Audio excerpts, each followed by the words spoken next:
Buktinya, selawat antara tarawih ni, cara selawat macam tu kita tak baca pada tempat lain. Pernah tak tuan-tuan, lepas daripada Zuhur, lepas daripada Asar, lepas wirid, tuan-tuan baca selawat yang macam tarawih tu pernah? Tak pernah. Tak pernah kan? Sebab kalau tuan-tuan baca, orang kata apa? Gila ke dia ni? Kan? Itu bahasa kasar lah. Maksudnya, tuan-tuan telah mengkhususkan satu bacaan dalam tarawih yang tidak ditunjukkan oleh Nabi. Ustaz ni halanglah orang nak selawat. Biarlah orang nak selawat. Siapa marah? Angkat tangan. Agak-agak jangan. Saya kata, saya keliru. Ada orang kata tak boleh selawat antara solat tarawih. Tapi sujud kita buat. Baik. Dia kata, ada ustaz kata kalau kita tarawih tak boleh selawat. Tapi dia tengok semua masjid buat, padang dah lah. Orang yang kata tak boleh selawat ni gila babi. Jangan ikut. Mantap. Kalau dia kata dia ustaz, bukan ustaz, memang bodoh, memang tak mengaji. Oke, assalamualaikum warahmatullahi wabarakatuh. Gimana kabar teman-teman semuanya? Semoga kalian selalu dalam keadaan sehat walafiat dan selalu dilindungi oleh Allah Subhanahu wa taala. Amin ya rabbal alamin. Oke teman-teman, ada sebuah video ya teman-teman yang sangat mengejutkan, menarik sekali untuk kita bahas pada kesempatan kali ini. Dimana video ini atau ustadz ini, dokter ini membuat Ustadz Azhar Idrus itu sampai marah dengan pernyataan yang disampaikan oleh Dr. Rozaimi ini. Sampai-sampai Ustadz Azhar itu menyebut yang semacam ini yang sangat tidak pantas sebenarnya teman-teman. Tapi itulah puncak amarah kemarahan Ustadz Azhar itu kepada puak-puak Wahabi ya teman-teman. Nah, biar kita itu dia masalah seperti apa sih pernyataan Ustadz Wahabi ini? Kenapa kok Ustadz Azhar itu dibuat marah dengan pernyataan mereka ini ya teman-teman. Nah oke, biar kita tidak buang masa, jom tengok videonya. Kita Sesuatu ibadah yang umum, apabila kita menetapkan had dan kaifiatnya dan kita tentukan masanya dan kita menganggap bentuk dan kaifiat itu mempunyai fadilat yang khusus, maka ia termasuk dalam bid'ah.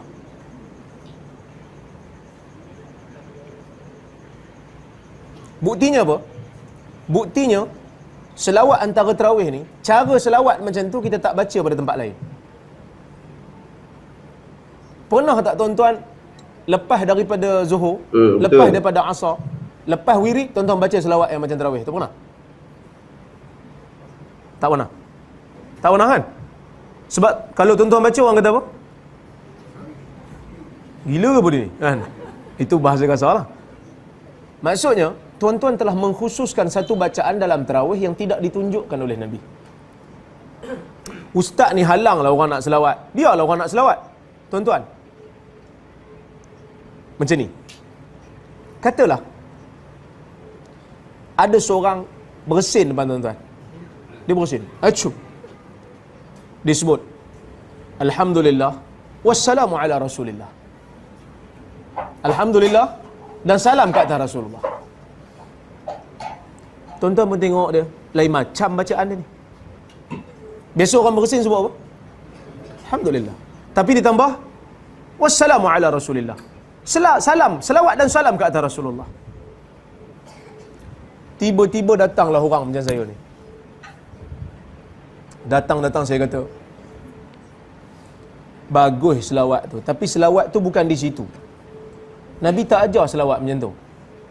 Nabi tak ajar bacaan macam tu lepas bersin. Nabi ajar alhamdulillah. Nabi ajar lepas bersin bukan selawat, lepas bersin sebut alhamdulillah. Agak-agak tuan-tuan nak marah tak orang macam saya yang tegur tadi ni? Siapa marah? Angkat tangan. Agak-agak jangan, bukan nak marah saya ni tak. Saya tanya aja. Kalau ada orang bagi teguran macam tu, agak-agak tuan-tuan. Agak-agak tuan-tuan, orang yang menegur macam ni elok. Elok ke tak elok teguran? Elok. Selawat tu. Elok kan? Ke tak tahu? Saya tak confident nak jawab Ustaz. Nampak macam tak elok, tapi sekejap lagi kalau aku jawab tak elok, aku kena balon pula kan?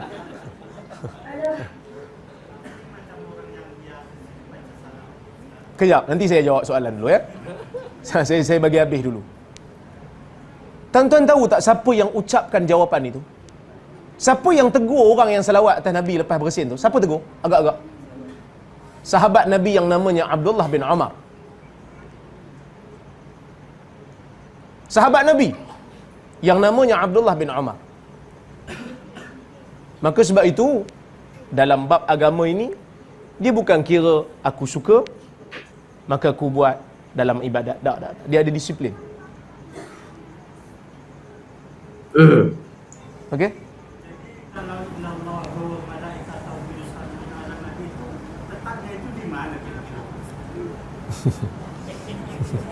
Soalan tu, Ada apa salah tertentu dibaca ataupun selingan ini setelah nak tarawih dan istirahat untuk meningkatkan lagi tenaga baca salawat salah ke? dia begini. Innallaha wa malaikatahu yusalluna 'alan nabi ya ayyuhalladzina amanu sallu 'alaihi wa sallimu taslima. Ya betul. Allahumma salli ala Muhammad, ini selawat yang bagus. Tetapi selawat ini dia bukanlah maksudnya terikat dengan waktu yang tertentu dan kita ikat seolah-olah macam ia ada dalil dan nas. Begini, saya sebut. Pertama tadi saya tanya, selawat tarawih ini ada tak dibaca di tempat yang lain dengan bacaan yang sama? Tak, di tempat yang selain daripada tarawih dengan bacaan Allahumma salli ala Muhammad wa habibina wa syafi'ina wa dhukhrina wa maulana Muhammad, di tempat yang selain pada tarawih. Ada tak?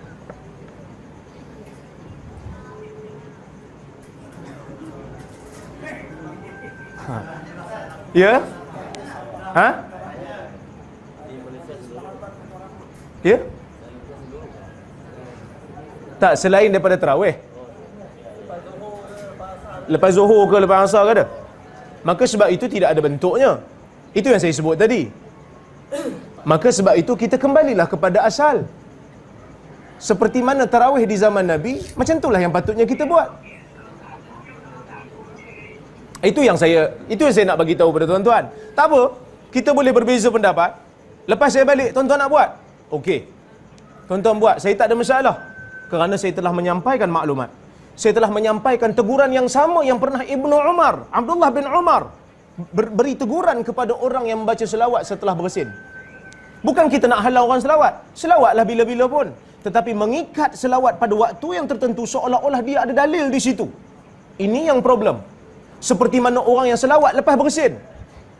Adakah Ibnu Umar larang orang selawat? Tak. Tapi dia nak bagi tahu, selawat di situ secara khusus bukan tempatnya.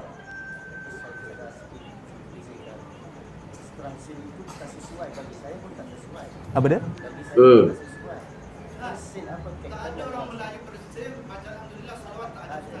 Betul.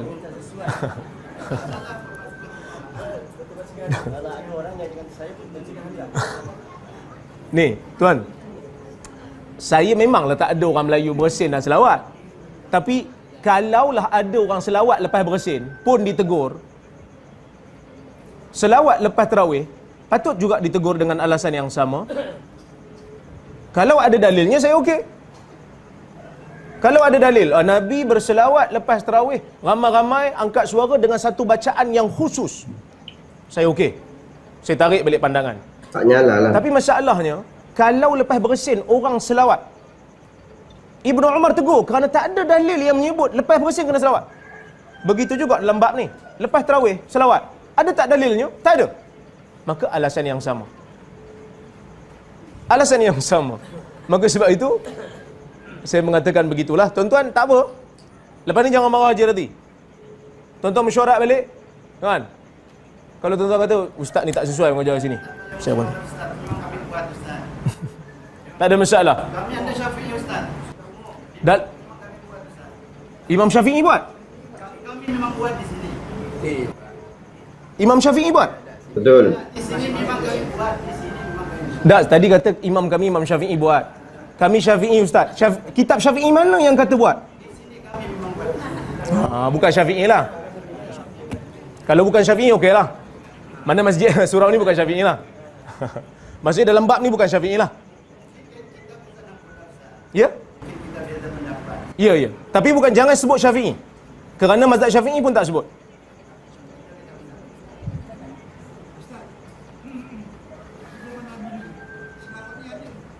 Selawat antara tarawih. Selawat antara tarawih. Tak ada. Selawat antara tarawih zaman Nabi tak ada. Setelah dia wafat baru ada. Tapi setelah dia wafat pun tak tahu bila dia ada. Tapi sebab di Nusantara aja ada. Kalau tuan-tuan pergi ke Malaysia, ya? Ya? Saya tak tahu. Patutnya tuan-tuan yang tahu, kerana tuan-tuan yang amal. Saya kena tanya tuan-tuan, daripada mana tuan-tuan ambil?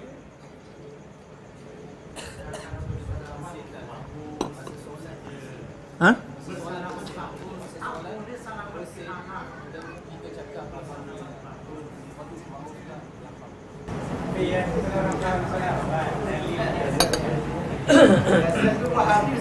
Ya? Takkanlah Abdullah bin Umar pun Wahabi. Takkan Abdullah bin Umar pun Wahabi. Iyalah bersin, selawat selepas bersin dengan selawat selepas tarawih. Dua-dua tidak ada dalil. Nah itu ya barusan teman-teman pensyarahan daripada Dr. Rozemi mengenai tentang zikir atau bacaan selawat selepas sholat tarawih. Itu antara sholat tarawih teman-teman dikatakan bahwasanya hal itu merupakan suatu amalan yang sesat yang melanggar daripada ajaran Nabi Muhammad SAW. Sangat-sangat luar biasa tuduhan yang semacam ini ya teman-teman. Padahal kita itu Ahlus Sunnah wal Jamaah sudah sejak dahulu kala mengamalkan hal tersebut. Kenapa oleh Dr. Rozemi ini disesatkan yang semacam ini ya teman-teman? Dapat dari mana ke ilmu beliau itu sampai-sampai berani mengatakan hal tersebut itu sesat?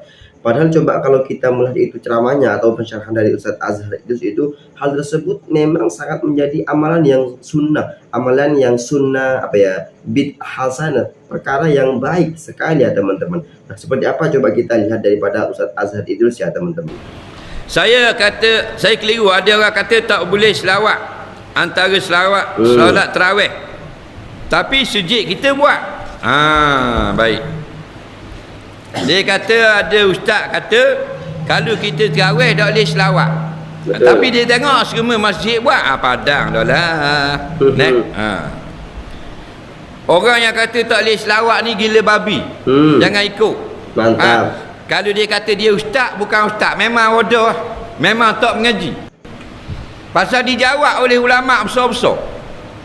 Ulama dulu tak usah kira dah. Nak jawab, nak khabar ni ulama moden. Membuka kitab Syiah ni, Atiyah Saqar. Dalam kitab Ahsanil Kalam. Dia kata barang siapa yang berselawat antara solat tarawih dengan solat tarawih, maka dia adalah dapat pahala. Dan barang siapa yang tidak berselawat, solat tarawihnya sudah pun sah. Dua-dua betul belaka. Lagi. Tu ulama besar. Syekh Atiyah Saqar ni siapa? Pakar dia Rais Lujnah Fatwa Universiti Azhar. Dalam Universiti Azhar ni dia ada majlis fatwa yang bertaraf mufti, lebih kurang 8 orang ulama besar. Dilatih seorang pemimpin namanya Rais. Maka Syekh Atiyah Saqar ni Rais, ketua bahagian beri fatwa. Fatwa dunia ni orang pakai fatwa Mesir, dengan Azhar orang pakai fatwa Al-Azhar lagi. Kerana fatwa Mesir biasa cenderung pada kerajaan. Faham? Dia gitu. Dia jawab siapa yang selawat boleh pahala. Mari kita baru 4 tahun ngaji Nabas Siti kata tak boleh dah. 4 tahun baru ngaji. Allah kitab Jurumiyah tak boleh baca lagi. Faham lagi nak awak kan? Jangan dengar. Ni dia panggil puak Wahabi bodoh. Banyak dalam Facebook dia ni. Tak boleh selawat, tak boleh tu, tak boleh ni. Ni puak sesat lagi menyesatkan. Betul. Hati-hati. Golongan-golongan ustaz-ustaz ni adalah penyokong parti sekular Tegar. Mereka duduk di belakang mencari habuang ringgit, mendiamkan kejahatan dan kezaliman kerajaan. Tapi dalam bab ni, bab-bab khilafiyah, mereka naik cagang. Dalam bab nak lawan pemerintah, tak, mereka akur. Dalam bab pemerintah dia kata tak boleh kita lawan kerajaan, zalim pun kena diam, kena sabar. Ni golongan jahat. Sebab apa tak boleh pakai ustaz-ustaz ni? Yang jawab ulama besar-besar dah. Selawat pun boleh, tak selawat pun boleh. Surah ni tak mau selawat, silakan tarawih. Surah depan tu nak ada selawat, silakan, boleh pahala belaka. Surah ni pula tak ada selawat, ada tazkirah, boleh juga. Surah ni tak ada tazkirah, buat ceramah, boleh juga.